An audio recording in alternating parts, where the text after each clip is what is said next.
Welcome to the Bladtcast, and it's a thrill and an honor to start off the show today talking with musician Don McLean, whom is credited with everybody's favorite 8.5 minute #1 single, American Pie, and of course, so many other great songs.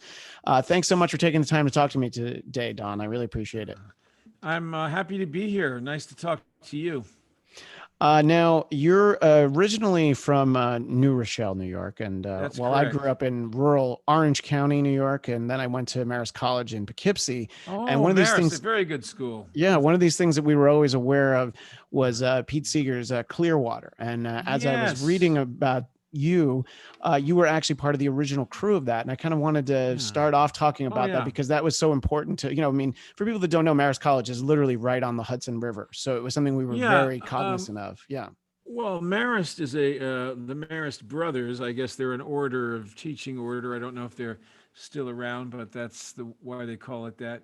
And they still have very important polls, I notice, for political candidates. The Marist poll is quoted. Iona College is where I went to school, and that was similar to Marist.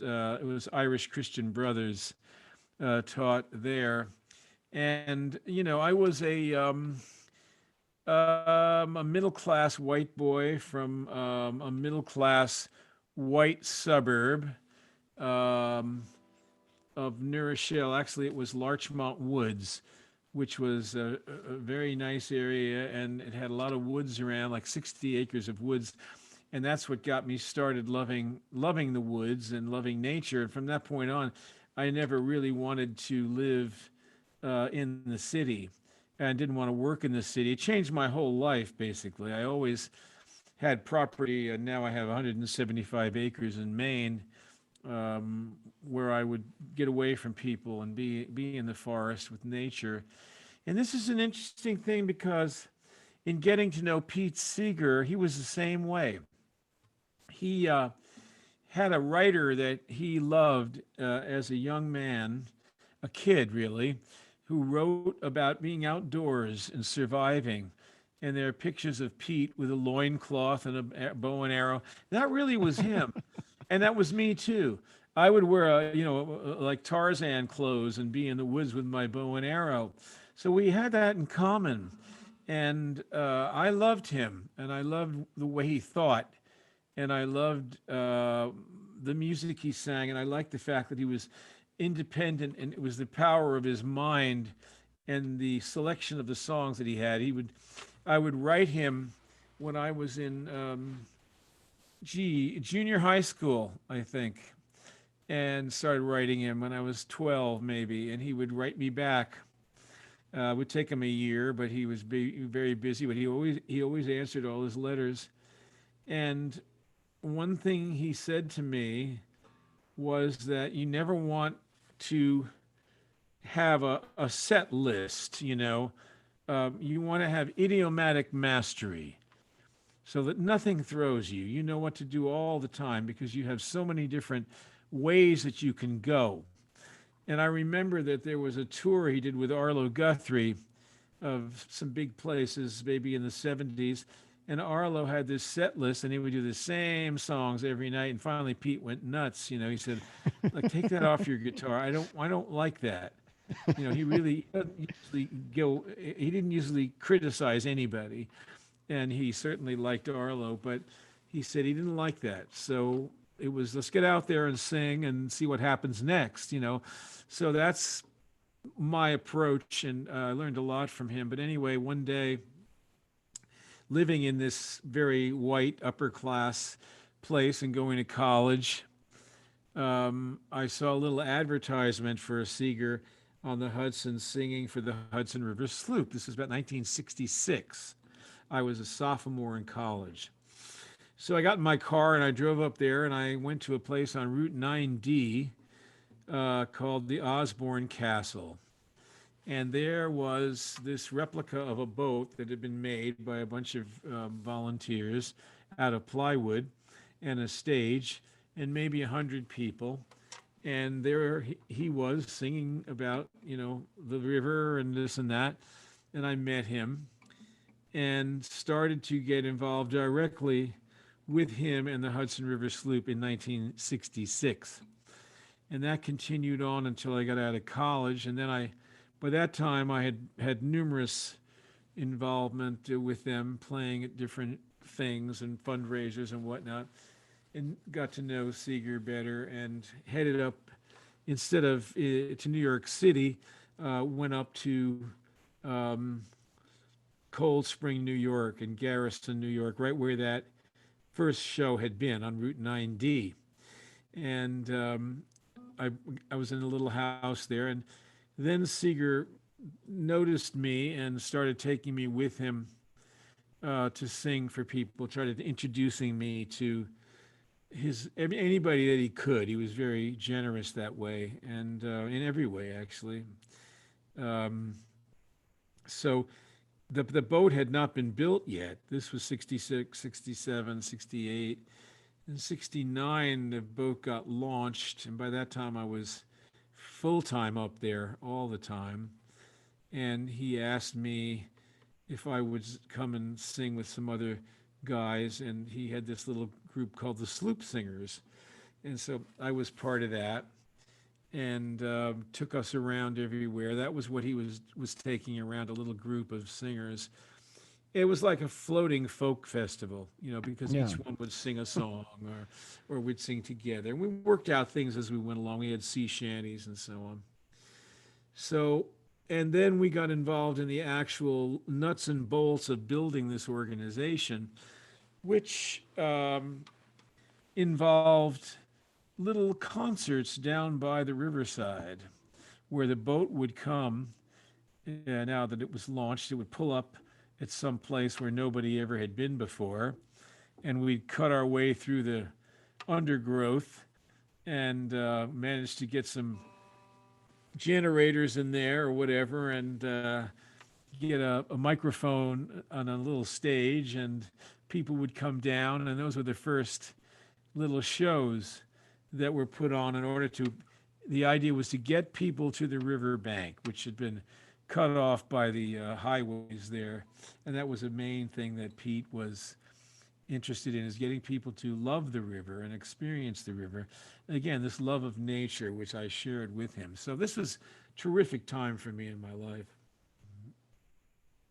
Yeah, and I think that by the time, so I went to college in the mid '90s. So by that point, it seemed like the Hudson River had certainly, obviously it had been cleaned up a lot, and it was just something that you could actually admire. But I was aware of the work that had been done previously to that, and it's interesting you mentioned. I grew up in a very small resort town called Greenwood Lake, and I know it where was. that is. Yeah, it's on a 9 mile lake, I and know where that is. yeah, and I would explain to my wife grew up in the suburbs in Orange County, California, and I explained like, Mm-hmm. oh, my friends and I would go play in the woods, and they weren't allowed to leave their cul-de-sac, so Mm-hmm. it's a very different way to look at the world, and Mm-hmm. having that beautiful river there. It's interesting. You were talking about writing to Pete Seeger when you were 12, in putting together the notes. I realized that you were a big admirer of a group called the Weavers, and I guess Yes. you looked up Eric Darling in the phone book, and you just Yeah. called him, and you got to know him that way. So you had, Yeah. it's such a different time. You had direct access, and I guess now, somebody could tweet at a musician and perhaps hope that they would hear back, but you just called them on the phone. That had to be kind of an interesting thing to do as a kid. Well, my father was had passed away when I was 15, and he was not in favor of anything that I wanted to do. He was not interested in me becoming a musician. That's the worst thing he could ever think of. He wanted me to be a businessman, and a pillar of the community and so on. And so once he passed away, crazy notions would occur to me because my mother was not did not handle that well. She never did much outside of the home. And so when my father died, she was lost completely. She really didn't know what to do with herself. She had no direction in her life. He and she together, that was her whole life, and me. All of a sudden, he wasn't there anymore, and she didn't know how to do anything because he did everything. So I had to grow up when I was 15, and I had to tell her what to do. And so suddenly but now I'm not thinking about anybody who's going to look over my shoulder and tell me I can't do something. So one day I decided to call Fred Hellerman. He was the first victim. When I was 15, I called Fred. I loved his guitar playing, and I had so many questions I wanted to ask him. And he knew I was a child, but he loved me and he talked very kindly to me. And so after the phone call was over, I was so excited that I'd spoken to him, because I'd love him. I knew his voice is so distinctive, and his guitar playing was also distinctive. And so I said, well, I can't call him too soon again, but maybe next month I'll call him again, And I Sure, waited. yeah. So I had to wait a really long time before I would do it again, Each time it was, well, I'm overstepping my bounds Yeah, of here. course. But he knew so much. He understood. And we became real friends. And then the next happened with Eric Darling. I did the same with him. And Eric was even better because he was really cool. He said, why don't you, now I was about 16, maybe pushing 17. I was a pretty good singer and guitar player at that point. And he said to me, why don't you come in and we'll play guitar? I said, wow. So I took the train in and, there was no cell phones or anything. Yeah. I mean, you couldn't double check that the person was going to be there. You know Yeah. what I mean? We talked on the phone. Come on Saturday. I'll see you at the house at 5 o'clock or 3 o'clock, whatever. And you went on that assumption. You know, Today you'd have to check 5 times, right before you open the door. But no, you knew. So he opened the door and there he was. And we went in and I went in and spent the afternoon playing. I asked him every question under the sun. And we played guitars and he had a unique banjo, a 5-string banjo that was on the cover of his first record called Eric Darling, which was on Elektra. It was hanging on a stop sign. Oh, God, I loved that cover. I loved him. I loved the way he looked. I loved the cover. I wanted to be that guy. Sure. He wasn't a folkie. He wasn't a farmer or whatever. He was a cool guy with a jacket and an Oxford shirt, and here was his, did a triple O 21 guitar, and he had his custom made banjo. I knew how that thing sounded. Well, I ended up owning that thing, and there's a long story behind that, but I have that banjo, and it means a hell of a lot to me to have Sure. it. And so we talked a lot and did a lot of things together. Then he said to me, "Well, how about being on a record? You can come in." I was good enough to be on a record with him. He was Yeah. producing a record of a girl named Lisa Kindred, a blues singer. And so I went in. I had, oh my God, I couldn't believe it. We rehearsed and everything, and then we went in and did these sessions.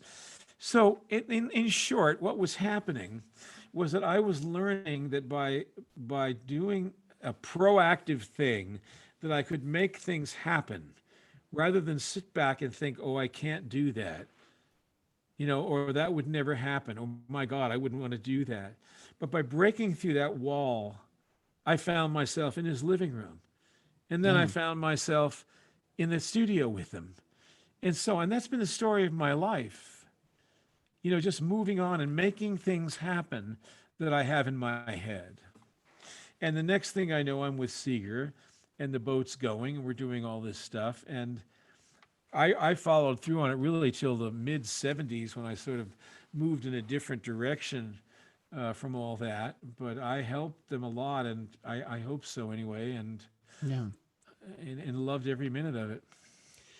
Yeah, and another thing that I was seeing, sort of, about your formative years, is that when I was a kid, I also grew up with fairly severe asthma, and I'd miss a week or two of school. And I thought it was interesting to read about how you would take singing lessons and also do a lot of swimming, but the Well, singing that's lessons would actually help you kind of overcome it by holding out long notes. And I was kind of interested in that technique. well, that's a great question, and thank you for asking that. My poor family. I lived in a tiny house in Larchmont Woods, and windows were always closed. And my mother, father, sister, and grandmother, 5 of us, they all smoked all the time. that gave me the asthma. So they were basically killing me and killing themselves. And the doctor smoked. Of So the course. Yeah. doctor, the doctor would never come and say, look, and sit the four of them down and say, look, if you want Donnie to be healthy, you're going to have to quit smoking in the Yeah. house. And Yeah. that's all I got to tell you. No, instead they took my dog away. They did everything that could kill a kid, but Yeah. they didn't realize the awful effects to this, and especially on me. Yeah. Sure. So I wouldn't lose 2 weeks. I'd lose a month. I'd lose Oh, six wow. weeks. I'd get pneumonia, Yeah.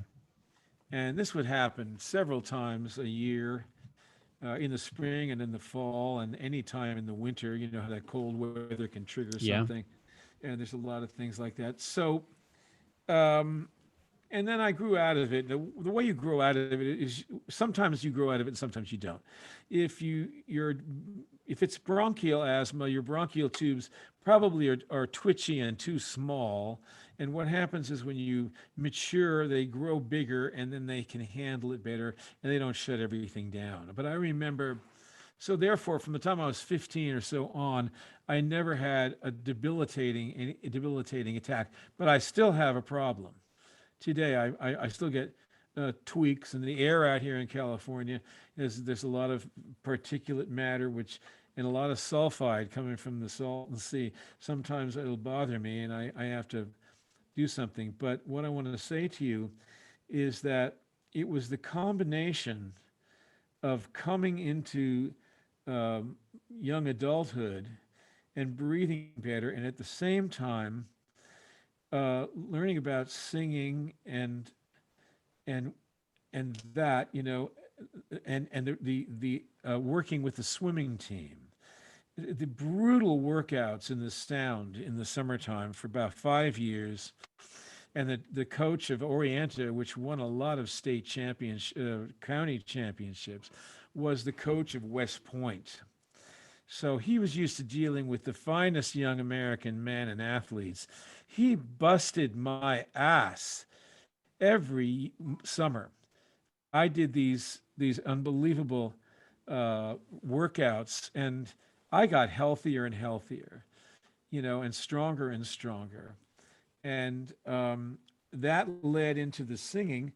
So now I realize the difference in my life because of the workout. And it's partly my father's doing, who wanted me to get into some sort of an athletic program, because he realized that I had this problem, and he couldn't even afford it, but he did it. And so I can't emphasize breathing enough. It's a wonderful thing. Even though I'm out here, I'll take 10 deep breaths where I take it in as far as I can and exhale as far as I can. And it will make you feel better if you do that every day. 10 deep breaths outside in the fresh air. It will change everything. No, like that's some great advice, and unfortunately, both of my kids are 5 and 3, and they have some of the early signs of it. So I think that's something that I can try and get them to do. So Well, you thank you. stay away from smoking, of Yes. course, and get them to run a little bit, get them to use it. But they're going to have there's a lot of factors, and it's all different. This is my particular situation, but Sure. still, as an old man, I breathe every day. I go out there and I feel much better, and I've always done that. And the reason I did that is that when I was swimming, there was a German guy, the father of a friend of mine, and he would swim underwater 25 yards. And I tried it. I could only get halfway. And he said, well, you take 10 deep breaths every day and come back in a week and you'll do it. And by God, he was right. He was right. Well, look, I could talk about all this stuff for a while, but I know Sure. that you have a busy day, and Yeah. you're talking to a lot of people. But I Those are wanted good to questions, though. Very good questions. thank you. This is all the stuff that I was interested in when I was reading about you. Obviously, I want to talk about American Pie, and Sure. usually when I talk to a musician who has, not that you don't have tremendous success, but it is of course the song that you're most identified with. Yes. Is there a point in your career where you see it as, yes, this opened a lot of doors, but it is a little bit more of a mixed blessing where you're like, oh, I don't know. I wish that it wasn't like Don McLean, the American Pie guy. And, like I said, plenty of other successes. I've talked to some musicians and there's a lot of different ways to do it. And did you ever think like, well, what if I play American Pie first in a concert, and then the people who just came for it, then I don't have to worry about them, hanging No, around no. and yelling it out. I don't see any of that way. Right. I know I probably should, but I was a millionaire in 1971, and that allowed me to do so much for my mother and for the family I had then and for myself. And it's continued on. I have been, fabulously successful all around the world with albums that have, every album I ever put out was gold or platinum in Australia. Best ofs were number one in Europe and England, and many gold albums over there. Less of that kind of massive success in the United States, but I had a world success that was amazing and still have it. And so, that's the hand I was dealt. And I was dealt this song that really is not like any other hit song that ever was. So it'd be one thing if it was just um, some song that everybody wanted to hear all the time, but it's another thing if it's American Pie, because it's not like anything that ever was and not like anything that ever will be. So it's something that you have to accommodate in a way rather than say, well, gee, I wish this or I wish that. I'm glad it all happened like it did. Sure. Yeah. No. No. And that absolutely makes sense. And it's funny because you're talking about Arlo Guthrie before, and you have to figure when he's putting together that set list every night, it's like, well, I have to keep 25 minutes for Alice's Restaurant. So to Well, have eight and a but I half mean, minutes for American Pie at least has but a I'm, little bit but more I'm, flexibility. well, but even that, can the Rolling Stones, one of the biggest groups ever, get through a show without satisfaction? Yeah. Yeah. They can't. So they are not on the level of the Beatles in that sense because there's no song the Beatles had to play. Yeah. And so we're all in the same bag in a sense, there's that Sure. one that the people have to hear. Yeah. Um, so I'm not likening myself to that in any way, but No, sure. I have albums, many, many albums that have sold very, very well, and that everybody knows most of the songs on those albums from the 1970s. So that's, uh, you know, most of the time a career was like 7 years. Yeah. Here I am 50 years later, Right. and I'm coming out with a new album, and I've got one on going now with the still playing favorites, and so I just can't look a gift horse in the mouth.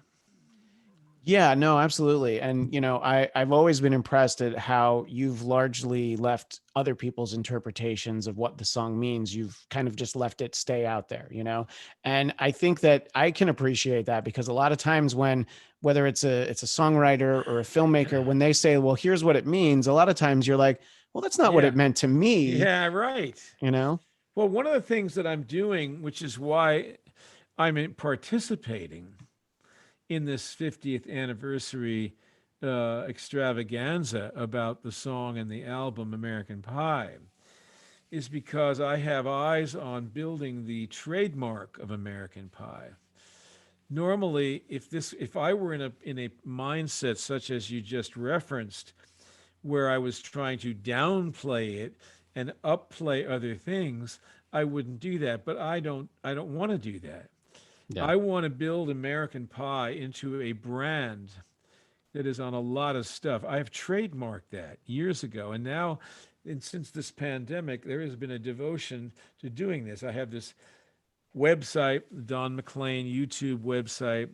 We're looking at whiskey deals and merchandising deals and all sorts of other things using American Pie and taking it away from the song and Yeah. using it as a trademark on many other things. So this is what I'm doing with the remainder of my life is messing around with this, and I'm loving it. It's very creative. We're doing this documentary movie, this children's book, which is going to morph into other things. With this Broadway thing, which will have a lot of my songs in it, which will be probably 3 years from now, but we're talking about it now but it will happen because we've got contracts to do all this Yeah. stuff, and been paid money, so people have got skin in the game here. But so that's why I'm doing that. I am embracing this fully at this moment because of the trademark aspects of this, which are going to come down the road. And that's why I allowed this young a cappella group, Homefront, to do another version of the song, which is an a cappella version. Yeah, that's So what I was going to that's ask you about because I believe they're called Home Free, and they Home have this, Free. Yeah, there you yeah, go. and they have this a cappella version, which is great. It's a different take on it, but I mean, there've been other interpretations of the song over the years. I mean, Not too obviously, many. but Madonna was the big one. Madonna's the big one. And, the interesting thing was that when I mentioned that I was going to be talking to you, I had multiple people that wanted me to ask you about there's the Weird Al Yankovic song Yeah, I that is love that. not a cover of American Pie, of course, but it takes and he applies what is this, really epic, heartfelt song, and he applies it to something silly like Star Wars, and he tells a Star Wars story. So were you at all apprehensive about like, oh, he's taking my song and making it so silly, or is No, that no, kind of no. the fun of it? I am totally a fun guy. I love all this stuff. And not only that, but there are many, many other parodies of American Pie that are brilliant. The day the NASDAQ died, the day democracy died, the Sure. day collusion died when the Mueller report didn't find the collusion. There Right. was 8 verses of this. Brilliant. And I'm amazed at the creativity of people that come up with this stuff.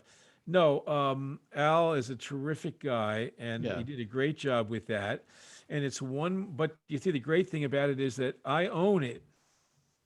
If you hear that version of Weird Al singing that song from a publishing aspect, that's the same as if I were singing American Pie.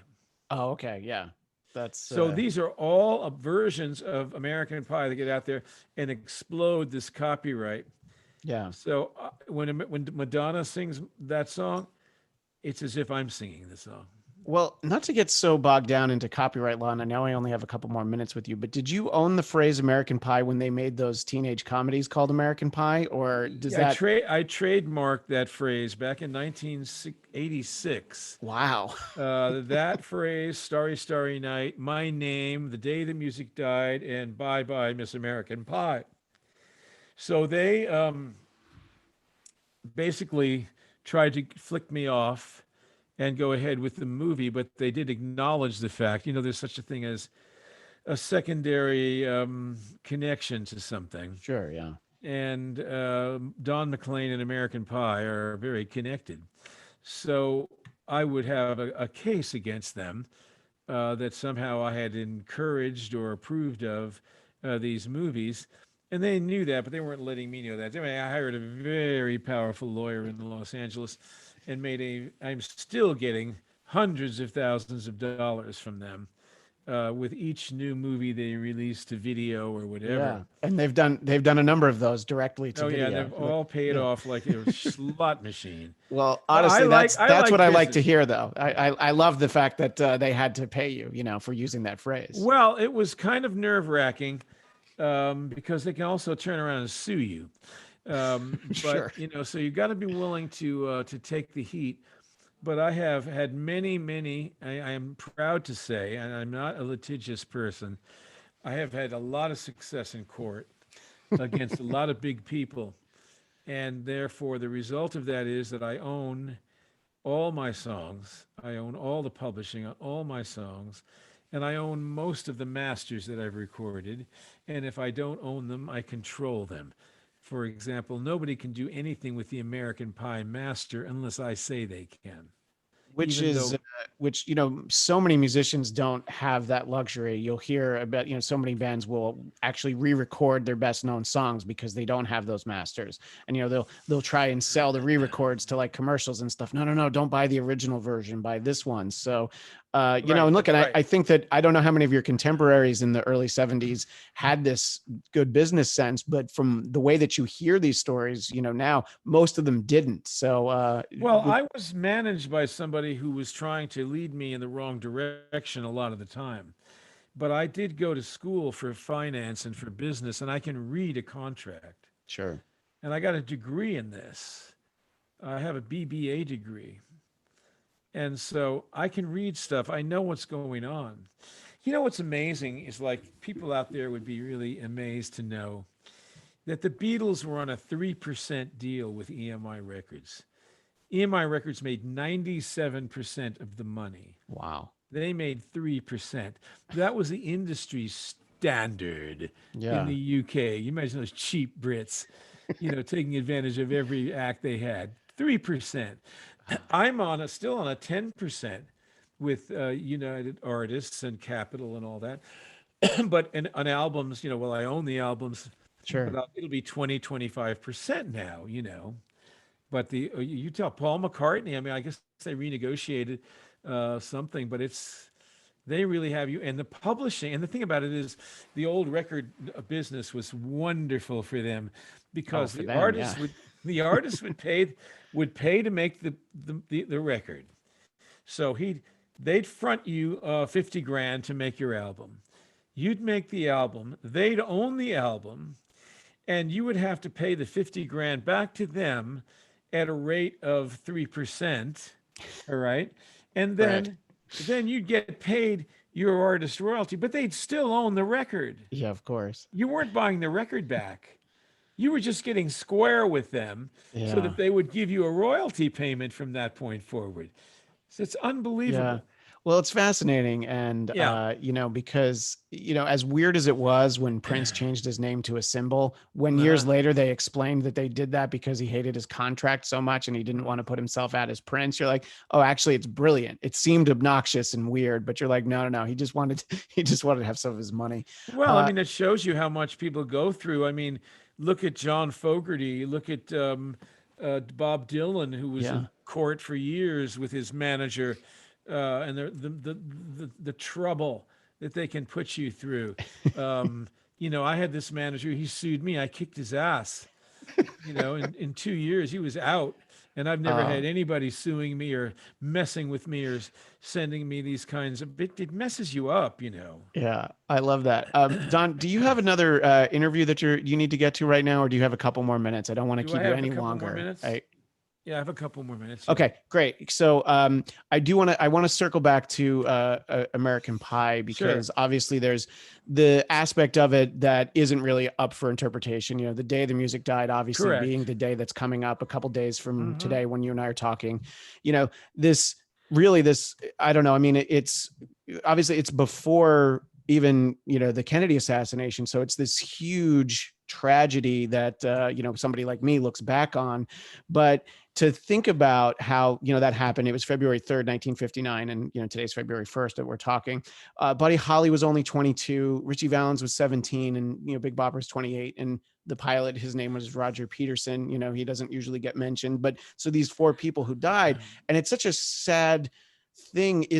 Do you sit down and think like, oh, I want to write a song about that? Or are you writing a bigger song where you're like, well, I feel like this lends itself to this narrative that I'm telling? Or Well, is let that me day the starting point?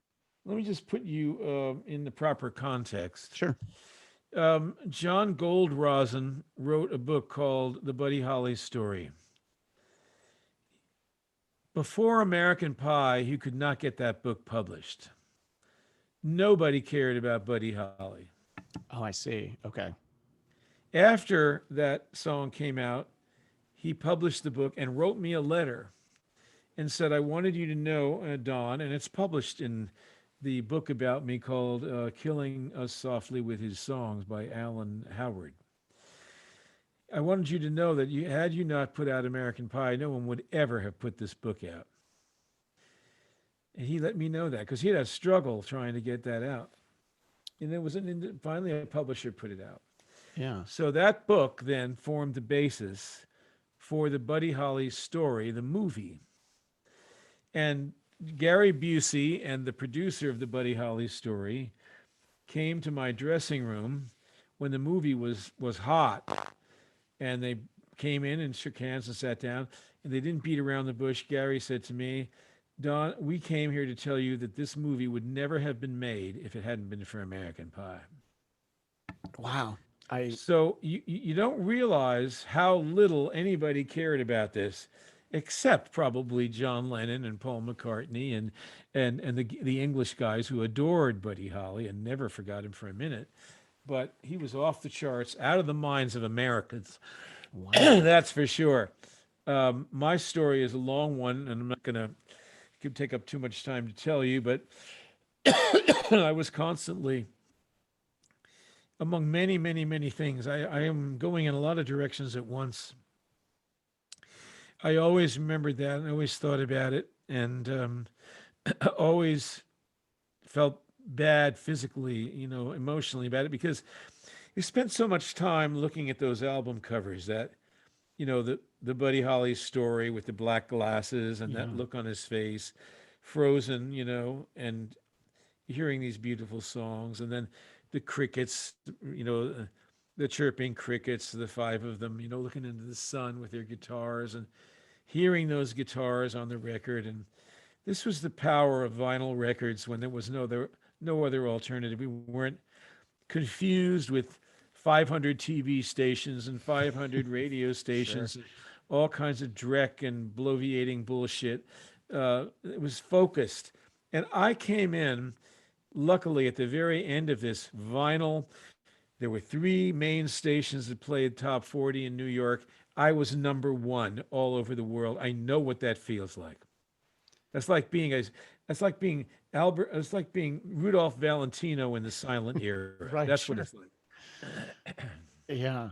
Well, and obviously the fact that the song was number one, I alluded to it in the intro, the fact that an 8.5 minute song was ever a number one. And early in the process, did you have any, record company geniuses trying to tell you? Because, look, you have songs that had been singles like In-A-Gadda-Da-Vida and Light My Fire, but those lent themselves to making a shorter version. It's not like you can take something out of this, but did somebody say, how about doing a 3.5 minute version of No, it, they Don? didn't. They didn't. I was always in the woods. I didn't talk to people. That's I very didn't. smart. I really didn't. I still don't. They just made a single. They put two verses and a lot of chorus on there, and it went to number one. And then they put out the single and had part one and part two. And then everybody wanted to hear the whole thing, so they bought the album. It sold millions of albums. And then the disc jockeys had to have the album uh, in the booth because they had to play an album track in order to satisfy people in the top 10 to hear the full version of the song. So it's a whole thing about technology and that, but it was funny. And the song was always getting paid twice. It got paid twice when you played it in the jukebox. It got played twice when you played it on the air. It was like having two hit songs at the same time. But actually, in retrospect now, because it keeps growing, it's like having 10 little hit songs or more, Yeah. of of forgettable hits. You know what I mean? It's even Sure, I more than do. that. It's a huge basket of hits Yeah. for somebody that would maybe play off of those for 20 years. American Pie just eats those up and, just. Yeah. Well, you mentioned that there haven't been that many versions of the song. So there is this new version by this a Yeah. cappella band, Home Free, which I guess you're Yes. not really a band when you don't have instruments. I guess they're a group. Hmm. And how does that come about? Do they come to you and say, Yes. "Hey, we want to do this"? And Yeah. I assume they're not the first group that's ever come to you and wanted to do it. But what was it about this that you thought, yeah, this is a Um, great idea? well, my manager, Kurt Webster, knows them and they know the manager, and they came to him and said, and actually, I think Kurt said, well, how about doing American Pie? And they said, oh, that's interesting. That's exciting. That's a challenge because it's 8.5 minutes. It's just, so it's a little bit, man, they did a great arrangement and they did the whole thing. So it's been a fun experience. Yeah, no, I can see that. And just two more things that tie into each other. I was fascinated reading about, I guess in the late 70s, you did a collaboration with, you worked with Elvis's backing singers and also a lot of his old musicians, and that resulted in the album Chain Lightning. Talk And about somebody, Believers obviously, also. Two yeah, albums. obviously somebody growing up in the 50s, getting to work with Elvis's musicians must have one been a thrill, but it's also like, getting to work with people that are at the peak of their, the creative powers. Well, it's more than that. I would sit with my grandmother and listen to Elvis when I was 11, and she would talk about those wonderful Jordanaires that sang in the background, and I grew up with it. And here I was. I didn't know they were there. I didn't know what I was facing when I went to work with Larry Butler. There they were, but I didn't know I'd be working with them. And we cut 4 hit records. We Yeah. had Since I Don't Have You, we had Crying, we had Castles in the Air, and we had one other one, maybe 3 hit records. Yeah. Well, and But of course, the interesting thing about your arrangement of "Since I Can't Have You" is the one that inspired the Guns N' Roses version. Which is I didn't know that. I didn't know that. oh yeah, yeah. It's very similar. It's more similar to yours. Well, Yeah, Since I Don't Have You is the best record I ever made. yeah.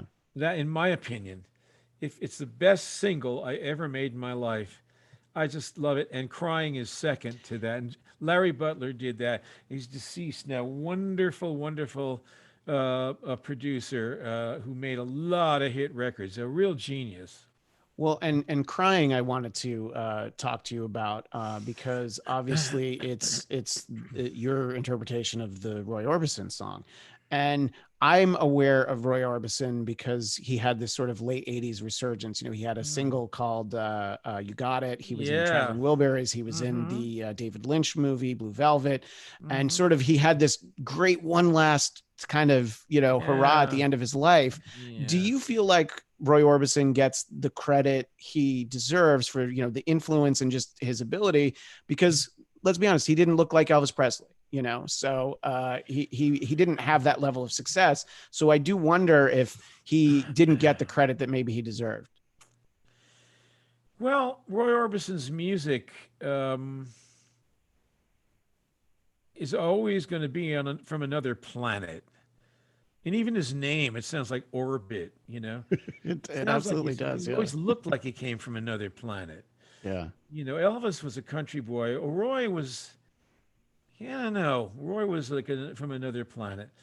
And Crying, his version was almost like a rumba. It Yeah. was I was all right, for a while, kind of happy sad.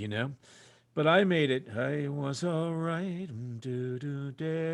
I had this vision in my head of how I wanted to do this because I'm an interpreter of the American songbook. And in this case, I knew what I wanted to do with that song. I knew him, I met him several times.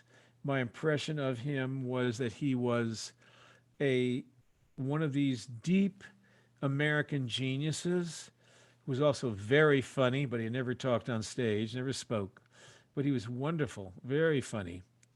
And so I don't think Eddie Cochran's gotten the respect he deserves. Sure. Way more than Roy. Roy had a front and center career, but he dipped a lot in the 60s, late 60s and 70s. He was very sick.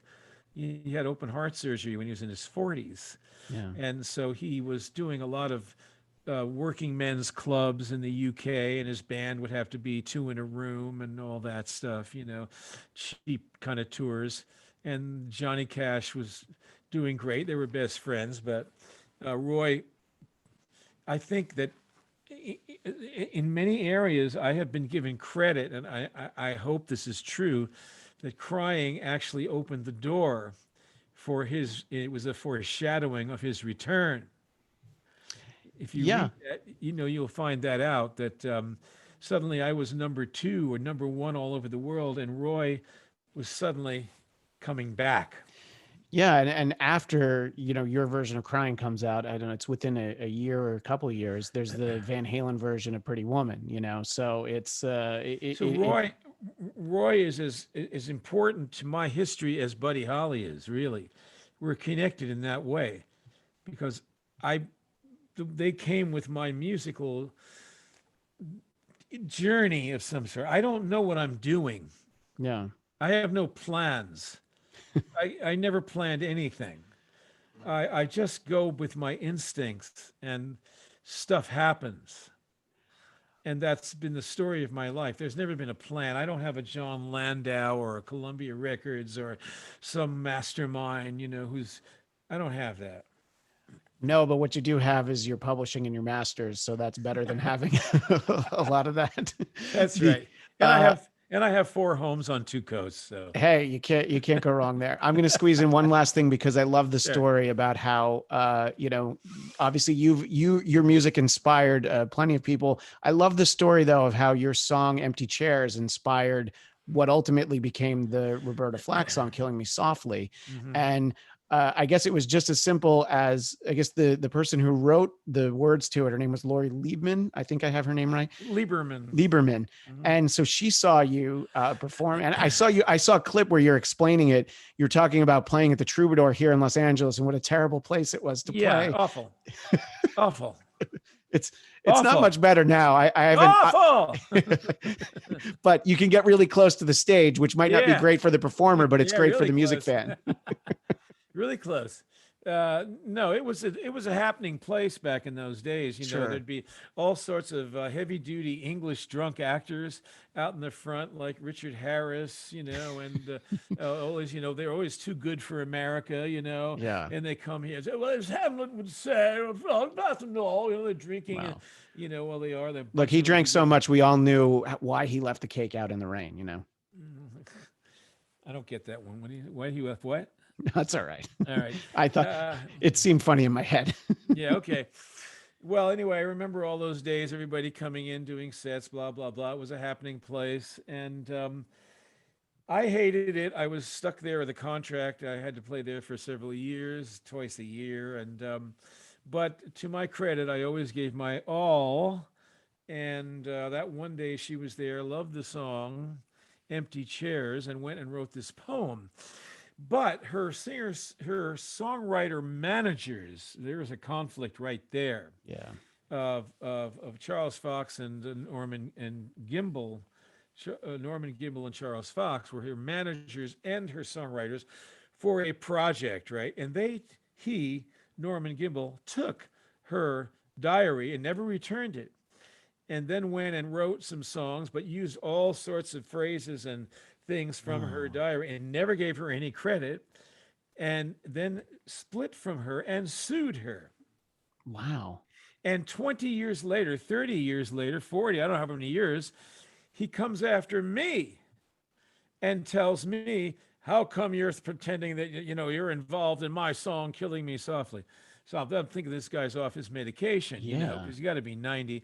So I call up my man in England, who's the keeper of my records, and I say, isn't there a news story where Lieberman, Gimbel, and Fox are all in the same room and talking about how the song was created, and that is the story that is the real story. And my man produces this Patricia O'Hare story from the Daily News, and sure enough, there they all are. So we sent that from my lawyer back to his lawyer, Wow. and basically said, "Get lost." Okay, it's a Oh, mean guy, and he also went after her, tried to bully her around, and he did bully her around. He took her ideas for the song. He sued her. He made her stay away from any kind of creativity for several years because of this lawsuit. And they were like, having a thing. So I don't know. The guy, it's more to the story than meets the eye, but I've gotten the truth out there. no, yeah, I didn't realize obviously all the terrible parts for her. I mean, Yeah. I love the idea that she was inspired by your Yeah. performance, and She's and the then it, nicest person you could ever meet. yeah, and You should interview her I sometime. know I think I'm very interested in talking to her. And the clip that I found of you, she's in the audience and you're talking to her. I don't quite Yeah. remember. Oh, yeah. That's at some weird gig I did in Los Angeles for some um, cult leader who's actually some kind of. Oh, that's another story. I can't even get into it right now. That sounds like another story. But you know Oh, what? it's That's the thing about Los Angeles. It's hard to tell who's the cult leader and who's just yeah. the celebrity. And who's the It's cult? yeah. Well, Don, I could talk to you for another hour, but I don't Sure. want to take up your whole day. And I really appreciate you taking the Okay. time. If Very people good. want to keep track of everything that's going on, obviously not a lot of live gigs in 2020, but No. hopefully you can get back out there soon. Just go to donmcclain.com. I suppose that's the one-stop shop for everything. Yeah. YouTube. Don McLean YouTube will take you right to my channel too. Great. Well, Mhm. I really appreciate it. It was wonderful to just get to chat with you. And Well, really good questions, and glad you went to Marist. You turned out to be a good boy and well, with a good mind, and I like that. there's not a lot of people who went to Marist who unfortunately we have a very short list of distinguished alumni. Rick Smits, the basketball player, and Bill O'Reilly went to Marist College. So Bill O'Reilly. Well, Bill O'Reilly's smart.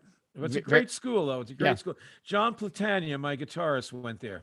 Oh, great. Yep, he Well, played with Van Morrison. He got his degree also in English. Very bright man. well, great. Well, thank you so much, Don. I really appreciate it. All right, bye bye. All right, bye.